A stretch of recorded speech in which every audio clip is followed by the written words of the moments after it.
Donc on a avec nous aujourd'hui Anthony Coste, un triathlète français, surtout spécialisé dans l'Ironman, le Ironman 70.3. Donc juste la différence entre les deux, c'est que le Ironman 70.3, comme celui qu'on a ici au Bahreïn qui a eu ce week-end, c'est la moitié d'un vrai Ironman.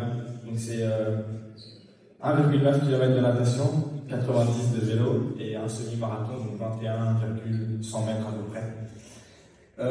Pour faire une présentation rapide, en 2017, il a eu le meilleur chrono qu'un Français a réalisé sur un Ironman 70.3 et en 3h34 minutes et 25 secondes. Et en 2021, alors c'était en 2021, pardon, oui. Et en 2017, le meilleur chrono qu'un Français a réalisé sur un Ironman. Donc c'est le premier Français à être passé sous les 8 heures sur un Ironman. Donc c'est une très grosse performance. Je pense qu'on peut l'applaudir.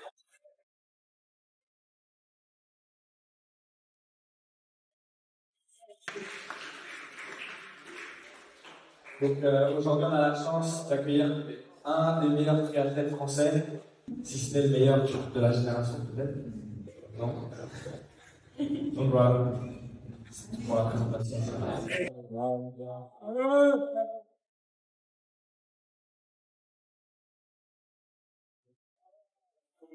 Pour cette introduction. Donc, comme il l'a dit, mon premier métier, c'est donc le sport de haut niveau en triathlon. Donc, il a expliqué un petit peu l'Ironman, le Ironman, donc on parle de triathlon longue distance, donc sur des courses qui durent entre 4 heures et 8 heures.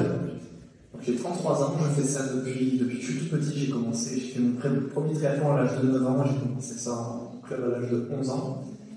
Et ma particularité, c'est d'avoir fait ça en parallèle de mes études. Donc vous lisez ici que j'ai un doctorat en biomécanique. Vous passez pour certains le bac, vous y commencez. C'est un cursus, est-ce que vous le connaissez? Ça vous parle un doctorat? Est-ce que vous savez ce que c'est? Oui. C'est le niveau plus haut d'éducation qu'on puisse atteindre à l'université. Oui, c'est ça, tout à fait. Donc pour moi, c'était 9 années d'études après le bac. Donc la biomécanique, qu'est-ce que c'est? C'est l'étude du vivant avec les moyens de la mécanique. Donc en fait, c'est une discipline qui mélange la biologie, l'étude du vivant, donc tous les tissus humains, les os, les muscles, et que l'on étudie avec les moyens mathématiques de la mécanique. Donc c'est de la physique appliquée. Et j'ai cette spécialité, puis une autre en mécanique des fluides, donc qui est toutes les disciplines reliées à l'aérodynamisme, les études thermiques, et vous aurez certaines illustrations quand on parlera ensuite de mon vélo, si vous avez des questions sur le pourquoi de certains composants. Donc ça a été une autre grande partie de ma vie, et en fait, j'ai eu la chance de pouvoir combiner, d'avoir une certaine synergie entre mes études et ma carrière de sportif, parce que ça m'a apporté de la connaissance qui m'a permis d'être plus performant dans mon sport, notamment en cyclisme, en ayant optimisé la performance au maximum par tous les moyens. J'ai pu combiner en fait ces études avec ma carrière, et comme le triathlon longue distance est une discipline à maturité assez tardive, par rapport par exemple à d'autres disciplines, la gymnastique, on a des retraites qui sont autour de 20 ans, en triathlon on peut être performant jusqu'à 40-42 ans, donc j'en ai 33, j'ai encore quelques belles années devant moi, et j'ai pu vraiment me lancer dans le sport de haut niveau à l'issue de ma thèse, donc après avoir soutenu mon doctorat, donc c'est quelque chose qui se présente un peu comme ici devant une assemblée, un doctorat. On a une présentation finale qui nous permet de valider, de consacrer la fin de nos études devant un jury qui va décerner derrière le titre de docteur dans la discipline.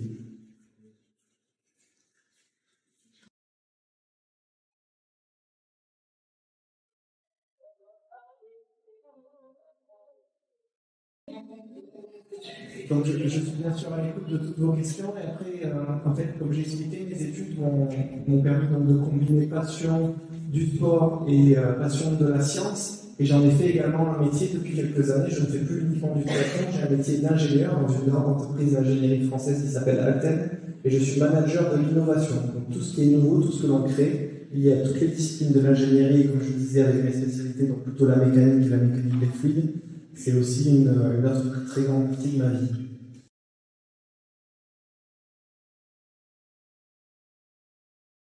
Je suis prêt à répondre. Bien sûr. Levez-vous à chaque fois, c'est mieux. Comment faites-vous pour équilibrer votre vie sociale, professionnelle et même votre travail en tant qu'athlète professionnel et Alors c'est une question que l'on me pose régulièrement et je réponds toujours de la même façon. J'ai d'abord la chance d'avoir une femme exceptionnelle que vous avez au fond de la salle.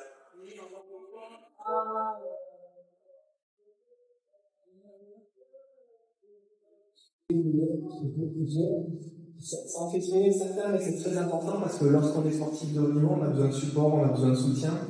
Une saison, ça demande beaucoup d'organisation et une vie quotidienne d'athlète, déjà en soi, ça demande beaucoup d'organisation. Là, par exemple, je viens de Thaïlande pour la course au Bahreïn, donc ça demande une certaine logistique, des réservations de billets d'avion, d'hôtels, de pouvoir mettre en place tout ce qui est préparation du matériel, etc. Donc tout ceci, c'est ma team qui s'en occupe. Et ça me permet de décharger cette partie-là d'énergie que je n'ai pas à dépenser donc, sur de la logistique pour le mettre sur la performance et mes entraînements.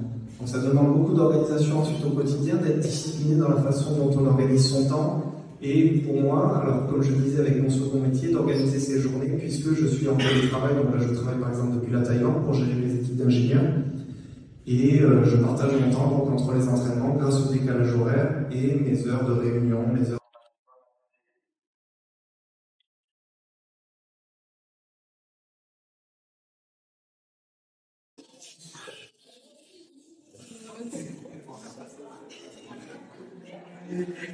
Pensez-vous que tout le monde peut être un triathlète professionnel?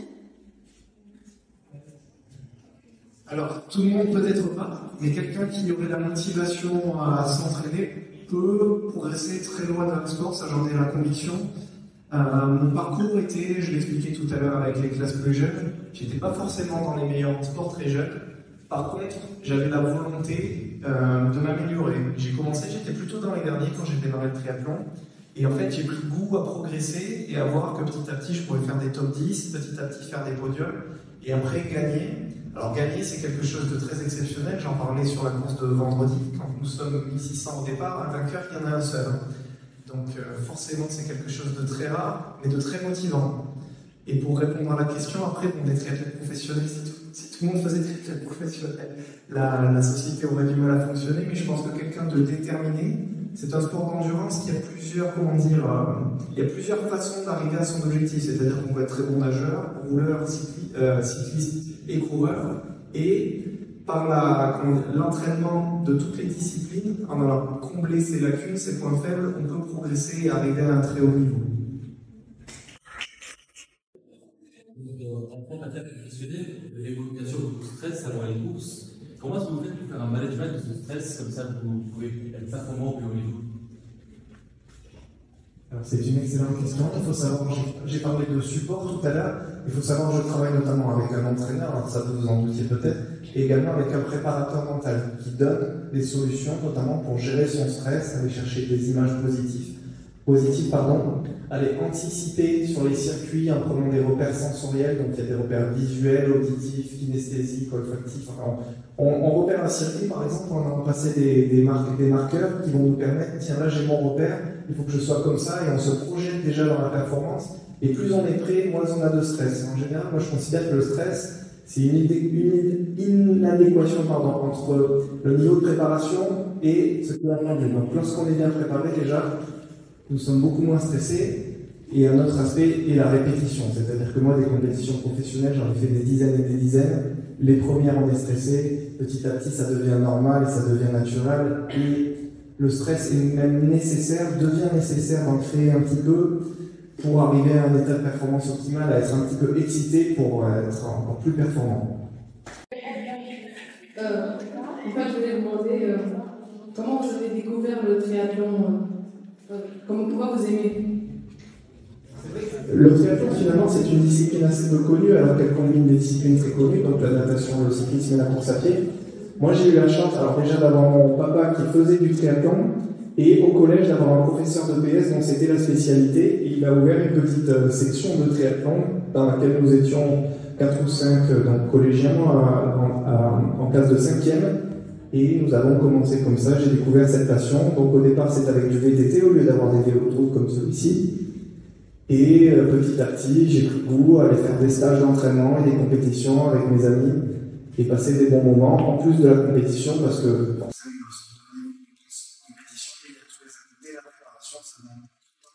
ça permet de passer du temps avec des amis, de passer de très...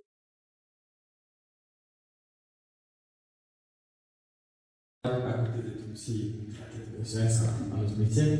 Est-ce que, parce que forcément vous avez des attentes à chaque course, à chaque fois que vous allez sur une course, vous avez une attente spécifique, et il y a forcément des déceptions s'il y a des attentes. Donc est-ce que le fait d'avoir un autre métier à côté, c'est un atout pour vite passer à autre chose, ou au contraire, il n'y a aucun lien entre les deux? Non, c'est vrai d'avoir un autre métier. Alors il faut comprendre que le triathlon, c'est un sport duquel on peut vivre. On peut gagner suffisamment sa vie en faisant du triathlon, et je l'ai fait. Mais quelle que soit la discipline sportive, il faut aussi penser à la reconversion. Donc bon, même si j'ai encore quelques belles années devant moi de sport, je l'espère, avoir un métier ensuite, parce que la carrière, on s'arrête à 40-42 ans, on n'a pas assez d'argent de côté comme un joueur de football, peut-être certains, et encore pas tous, pour pouvoir préparer l'après. Donc ça permet d'avoir une stabilité financière qui permet d'être plus serein, ça permet de diminuer justement les facteurs de stress. On n'est pas obligé d'avoir une récompense financière à l'arrivée.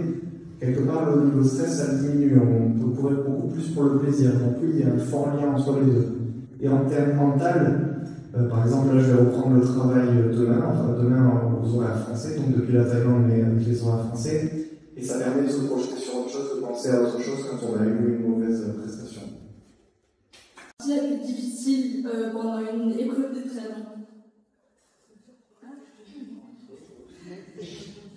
Alors le triathlon, j'ai parlé de triathlon longue distance, donc nous parlons de discipline d'endurance. Ce qui fait que finalement c'est la gestion des allures, donc du pacing, on dit en anglais, qui est primordial. Et l'ordre des disciplines fait que la course à pied vient en dernier. Donc en fait, on vient payer en course à pied l'addition de toutes les erreurs qui se sont passées avant. Donc si on nage trop vite ou si on roule trop vite, c'est la fin de la course à pied qui devient très, très difficile parce qu'on a mal managé son énergie. C'était une question par rapport à la course de vendredi, parce que vous étiez dans le top 10 avant de crever, si je ne me trompe pas, et c'était pas mal de temps, et je me disais à quel point est-ce que ça vous impacte pour le reste de la course, parce qu'il reste quand même une bonne partie du vélo et encore un semi-marathon. Donc est-ce que c'est dur de finir la course ou au contraire ça vous motive pour revenir plus vite? Alors, effectivement, moi j'ai joué de malchance vendredi pendant la course parce que j'ai crevé de la roue arrière, j'ai perdu environ 8 minutes 30. Donc autant dire que tous les objectifs de victoire c'était fichu. Donc ma motivation finalement ça a été de voir déjà un peu plus loin que la course et de penser à mon entraînement, donc faire un bon semi-marathon juste pour m'entraîner. J'espérais pouvoir regagner le top 10, donc j'ai pas réussi, j'ai terminé 14e. Mais il ne faut jamais baisser les bras parce que ces attitudes-là en fait, elles vont vous permettre ensuite sur une autre difficulté. Alors celle-ci ne m'a pas permis de remonter suffisamment haut par rapport à mon objectif, mais un pépin un peu plus mineur, si j'avais crevé plus tard pendant la course, si je me suis habitué à le surmonter, ça va me donner bon état d'esprit ensuite pour gérer quelque chose de moins grave et peut-être aller gagner des places qui vont être significatives. Et cet état d'esprit au quotidien, de surmonter ces petits pépins, finalement, ça va être important parce que dans une discipline sportive, des pépins comme ça, et dans la vie même, pas seulement la vie sportive, on en rencontre finalement très très régulièrement. Et il faut savoir bien séparer, je pense, ce qui est du domaine du contrôlable, ce sur quoi on a une prise, et ce qui est incontrôlable.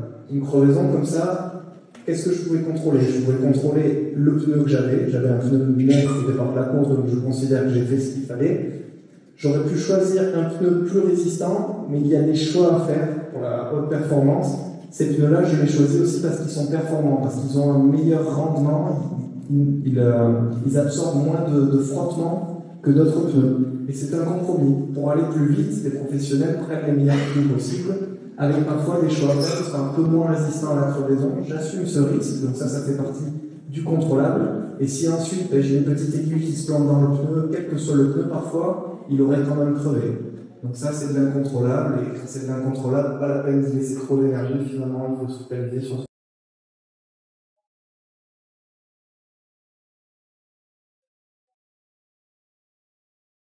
Une course à la c'est de 8 heures, et ça fait 8 heures, même plus. Comment rester dedans pendant 8 heures, rester concentré, rester motivé, même si on se fatigue, même si on perd quelque chose, rester dedans 8 heures, c'est difficile. Comment vous faites?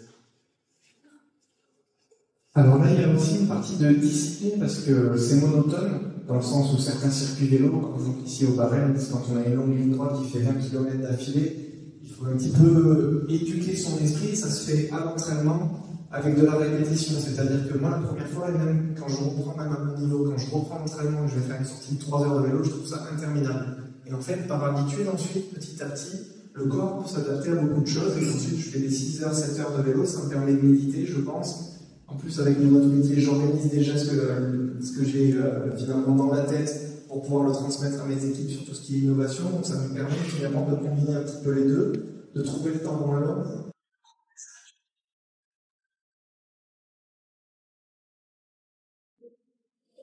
Est-ce que, du coup, justement, avec votre deuxième métier, vous pensez que ça vous désavantage lors des compétitions par rapport aux personnes qui, eux, font du triathlon leur seul métier? Bien, vous pensez que vous pouvez avoir le même niveau qu'eux?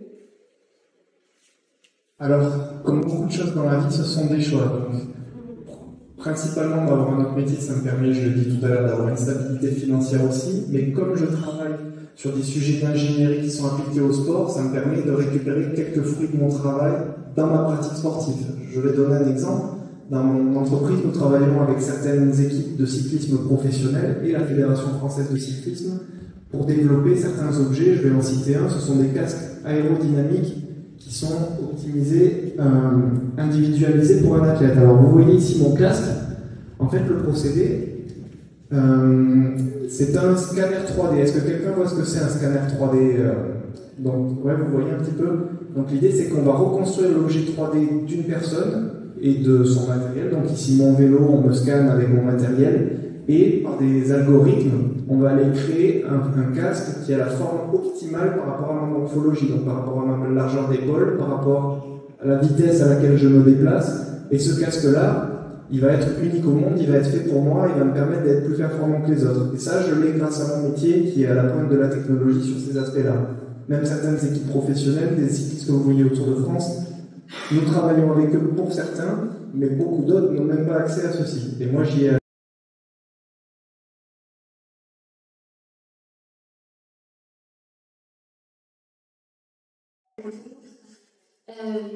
Mon mari a fait le Ironman vendredi, le demi-Ironman, et c'était son deuxième et il prévoit le full à Vienne en juin.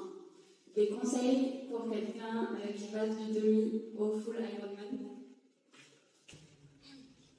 Alors j'ai failli en parler tout à l'heure quand j'ai lancé le sujet sur l'endurance et la gestion de l'effort. Quand on passe d'un full, donc d'un half Ironman à un full Ironman, donc une épreuve de 4 heures à une épreuve de 8 heures, la dimension de la gestion de l'énergie est encore plus importante. Pourquoi? Parce que notre corps est capable de stocker des calories. Vous le savez, quand vous mangez, c'est votre énergie, c'est celle que vous allez utiliser pendant une dépense physique, et vous pouvez la stocker principalement sous deux formes. Une forme qu'on appelle le glycogène, c'est ce qu'on absorbe sous forme de glucides. Ça va être le carburant rapide. Et ça, on peut en stocker environ 500 grammes dans un corps humain, ça représente 2000 calories. Pour arriver au bout d'un Ironman, il faut dépenser autour de 8 à 10 000 calories.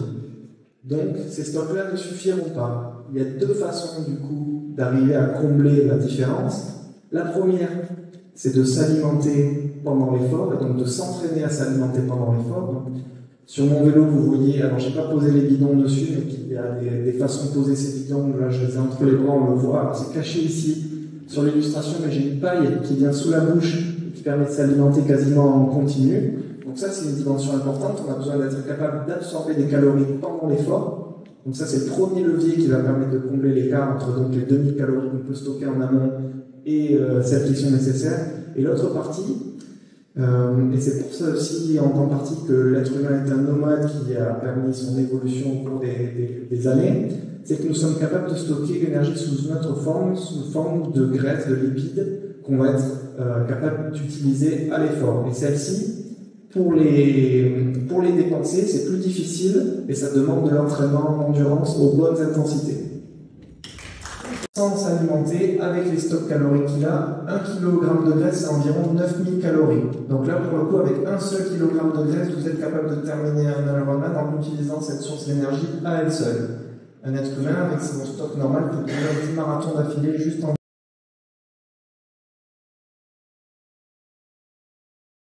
Votre partie préférée quand vous faisiez le doctorat? Alors, le doctorat, c'est un peu finalement une épreuve d'endurance à elle seule, parce qu'on part pour 4 années, donc après le master, donc vous avez déjà 5 ans d'études après le bac et vous repartez pour 4 années avec un thème particulier. Ce que j'ai aimé finalement dans un doctorat, c'est que si vous représentez la connaissance humaine avec une sphère, vous avez, ça c'est la connaissance générale humaine, et puis vous avez ensuite la physique, qui est une sphère à elle seule qui peut représenter un autre coin de cette sphère, disons, et vous avez la biomécanique qui est encore un autre pan de la physique et des mathématiques, et ensuite vous avez la spécialité d'un doctorant qui va être quelque chose qui n'existe pas et que l'on va créer pendant sa thèse, qui est une nouvelle connaissance humaine finalement. Donc on va avoir un thème qu'on veut explorer, et pour lequel on va devoir créer des protocoles scientifiques pour répondre à des hypothèses et créer de nouvelles connaissances et faire progresser la connaissance humaine générale donc dans une discipline très spécifique.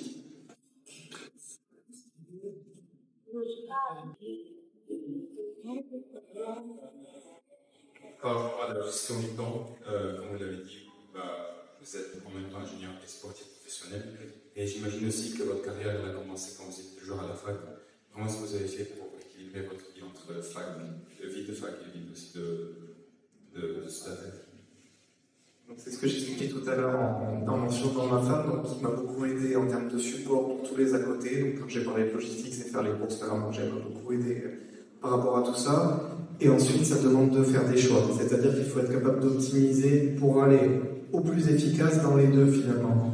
Et moi, donc, comme j'expliquais, quand je faisais de l'endurance en vélo, j'avais déjà pré-rédigé les paragraphes de ma thèse, parfois pendant, voilà, ou si j'avais un problème en programmation, quelque chose que j'avais pas à décoder, les heures passées sur le vélo, ça nous permet d'être dans un état de réflexion qui parfois ça va nous débloquer. Et ça, même si vous n'êtes pas sportif, je vous incite parfois à le faire, allez vous balader un petit peu si vous avez un problème, si vous n'arrivez pas à écrire le prochain chapitre de votre rapport, parfois ça vous débloque. Donc ça a été très important pour moi de comprendre que ceci pouvait fonctionner, c'est pas forcément quelque chose d'intuitif.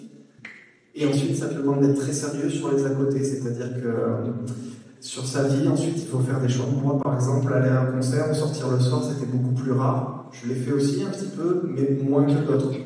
Ça demande, voilà, tout le monde a 24 heures, c'est ce que je réponds toujours quand on dit mais comment tu fais avec le temps, ou moi j'ai pas le temps. J'ai autant de temps que tout le monde, et en s'organisant et en faisant des choix, on peut faire, mais chacun choisit la façon dont il alloue son temps. Si on préfère faire des réseaux sociaux ou jouer à la PlayStation, je peux comprendre, et c'est un choix et ça prend du temps.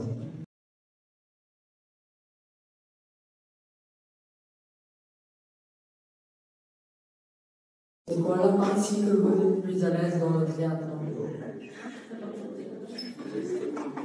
Si, j'ai compris. Alors, moi, ce que j'aime dans le triathlon, c'est le fait d'avoir ces 3 disciplines qui permet finalement d'avoir un peu moins de monotonie. C'est-à-dire que par rapport à un nageur de haut niveau qui va être dans l'eau 2 fois 3 heures par jour, qui va compter les carreaux, comme on dit, faire des allers-retours, ou un cycliste qui va toujours pédaler, ou un coureur qui va courir, moi j'ai la chance de pouvoir varier. C'est-à-dire que si j'en ai un peu marre de nager, je peux aller rouler. Si j'en ai un peu marre de rouler, je peux aller courir. Et j'ai tout intérêt pour être performant à bien équilibrer le niveau de performance sur les 3 disciplines. Et ça, c'est un peu comme dans la vie aussi, c'est-à-dire qu'on a une spécialité dont on fait parfois son métier, mais quelqu'un qui par exemple, a une spécialité, je sais pas, qui est agriculteur, il va avoir besoin de savoir gérer ses finances, il ne peut pas trop négliger ça, sinon ça va lui poser des problèmes dans sa vie d'agriculteur, parce qu'il va devoir gérer sa comptabilité, par exemple. Donc, cet équilibre-là entre certaines disciplines qu'on trouve dans le triathlon, on peut le trouver dans la vie, avec les différentes spécialités qui sont nécessaires pour s'en sortir, quel que soit son métier.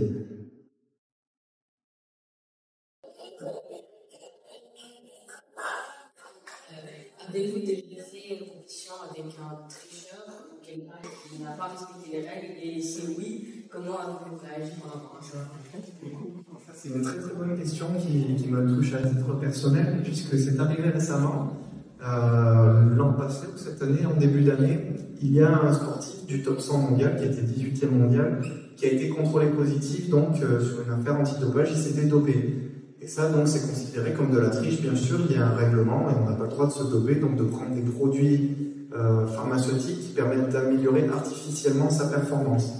Alors comme je le disais tout à l'heure dans le cas de la crevaison, je ne pourrai jamais contrôler tous mes adversaires pour être sûr qu'ils ne se dopent pas, c'est impossible. Donc je suis obligé de faire confiance aux instances. Moi-même je suis contrôlé, donc de temps en temps, le matin, à 6 h du matin, j'ai quelqu'un qui frappe à la porte, bonjour, c'est le contrôleur, et donc il nous demande un test urinaire et un test sanguin, donc on a une prise de sang et on doit uriner devant quelqu'un, donc ça c'est une particularité du sport de haut niveau qu'il faut considérer. Voilà, bon, la première fois ça fait un peu bizarre, mais c'est nécessaire pour avoir un sport propre et diminuer les dérives, même si, on l'a vu, donc comme je le disais avec ce cas-là de la personne qui s'est dopée, ça existe et je ne peux pas le contrôler. Donc moi-même, je dois donner le maximum en respectant les règles du jeu et espérer que les instances feront leur travail pour rattraper les tricheurs.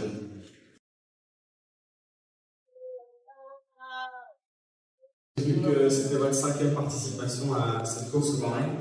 Il me semble, 4e. Donc, comment est-ce que vous planifiez votre saison, puisqu'il en existe plein des courses d'Ironman? Donc, pourquoi est-ce que spécifiquement, par exemple, celle du Bahreïn, vous êtes revenu 4 fois pour la faire? Alors, celle du Bahreïn a la particularité d'être en décembre, c'est-à-dire pendant une période d'absence de course en Europe, en Amérique, liée à la météo, aux saisons.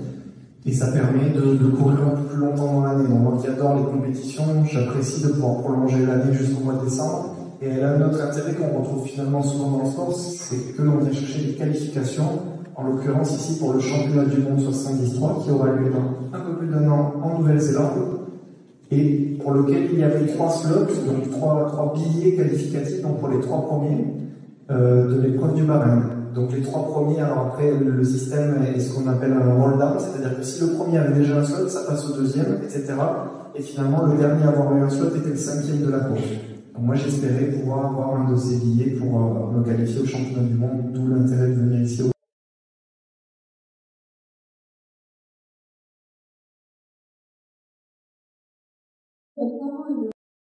On étudie ce que font les autres en termes de niveau, c'est-à-dire qualitatif, urinage, etc., pour essayer de se mettre au niveau. Et après, l'essentiel, c'est surtout la démarche personnelle d'aller chercher le meilleur de soi-même qui est importante. Et ça permet d'aller de façon générale.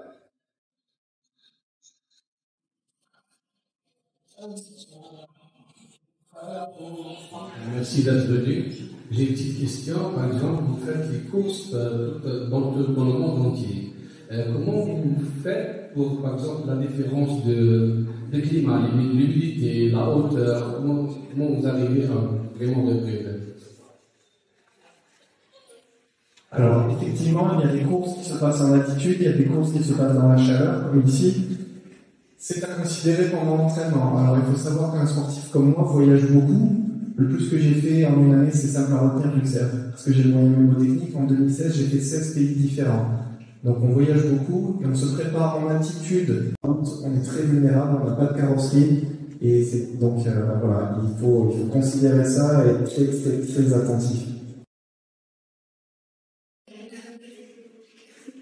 Est-ce que dès que vous avez commencé le VTT et le triathlon, quand vous étiez jeune, vous êtes dit je vais faire ça pour toute ma vie, c'est ça ma passion, c'est ça mes aspirations? Non, je pense pas me l'être dit d'emblée finalement. Je pense que, comme en amour peut-être, lorsque l'on ne se pose pas la question, lorsque c'est naturel, ça se fait spontanément, c'est peut-être la plus belle façon de le faire. Et comme je disais tout à l'heure, j'ai pris goût à la victoire, à la compétition, à m'entraîner, et j'ai poursuivi ce processus toute ma vie jusqu'à présent. Peut-être que ça s'arrêtera un jour.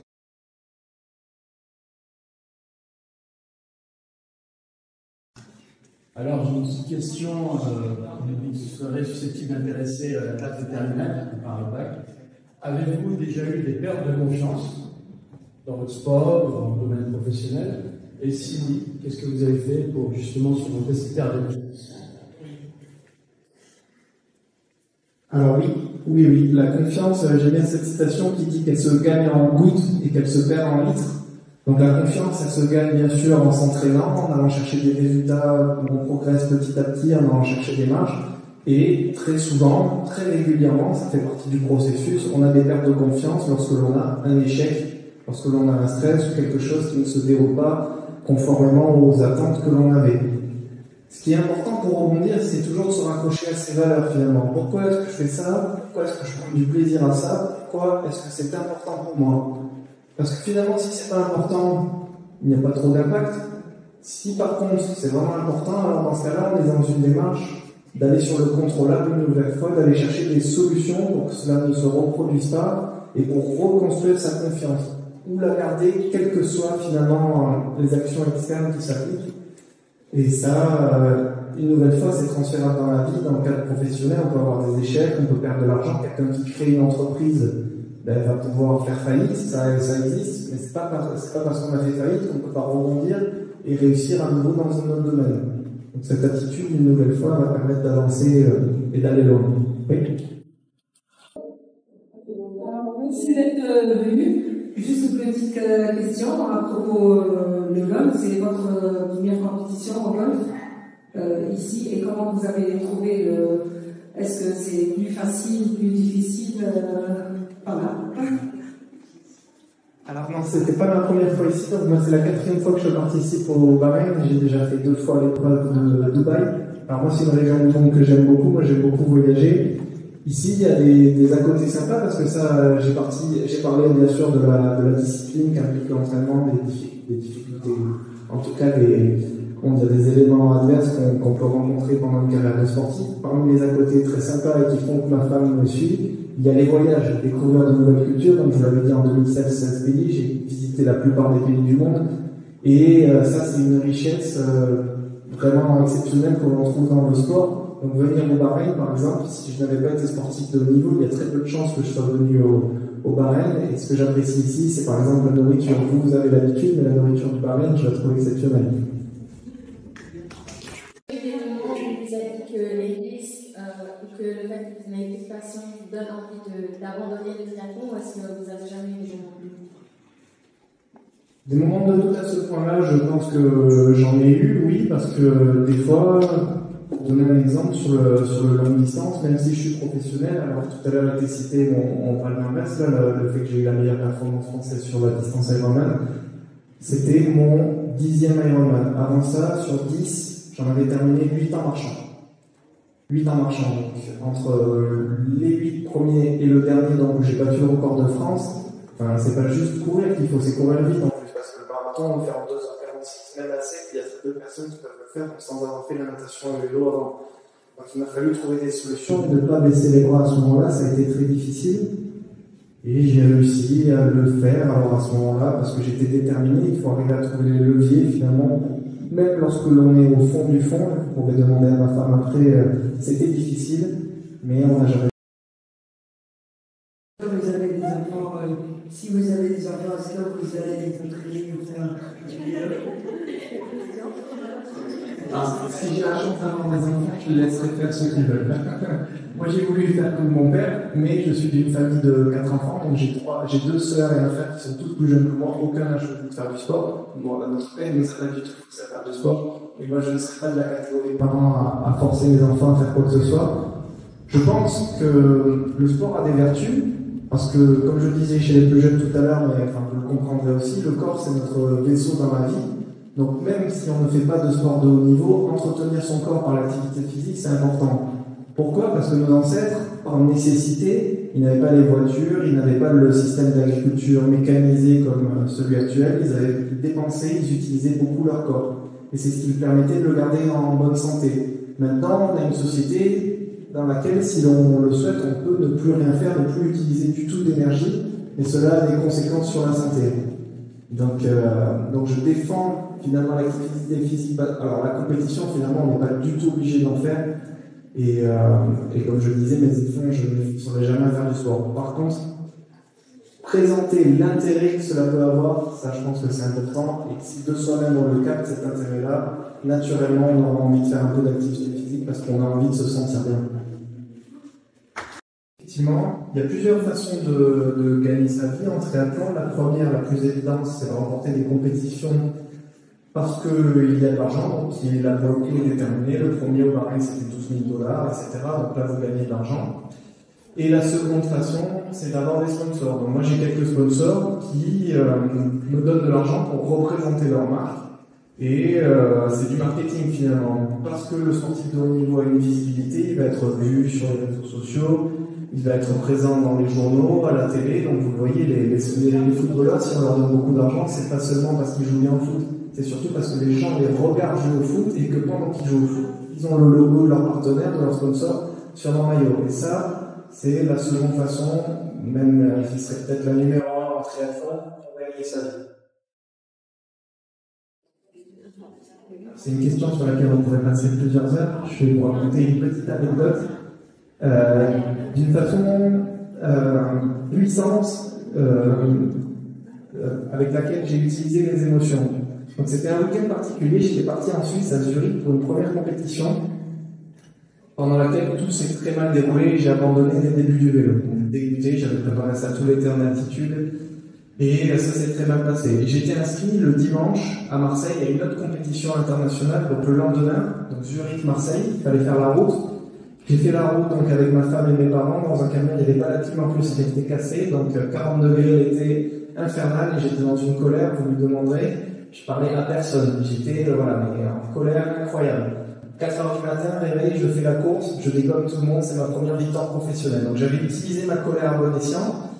Par contre, la course aurait duré 2 km de plus, j'avais vidé mon corps. C'est-à-dire que ça peut être puissant dans un cas particulier si c'est bien canalisé, une émotion. Ça, c'est difficile à contrôler, et c'est exceptionnel. C'est exceptionnel d'arriver à gérer ses émotions à ce niveau-là. Mais c'est une force aussi, quelqu'un qui arrive à se motiver. Alors, la colère, c'est pas forcément le plus efficace, c'est assez destructeur et vraiment ponctuel. Par contre, quelqu'un qui arrive à chercher des émotions positives, des images positives pendant une course, de la joie, de l'amour, ça peut aussi être très porteur et peut-être à plus long terme ensuite. Bon, je crois que ça a sonné, donc on va tous devoir revenir en cours. Juste pour finir, je pense qu'on peut le remercier parce que, comme il a dit, demain, il va retourner en Thaïlande et il doit travailler. Donc, il a fini la course vendredi et il a pris le temps de venir aujourd'hui pour nous voir et répondre à nos questions. Donc, un grand merci à lui.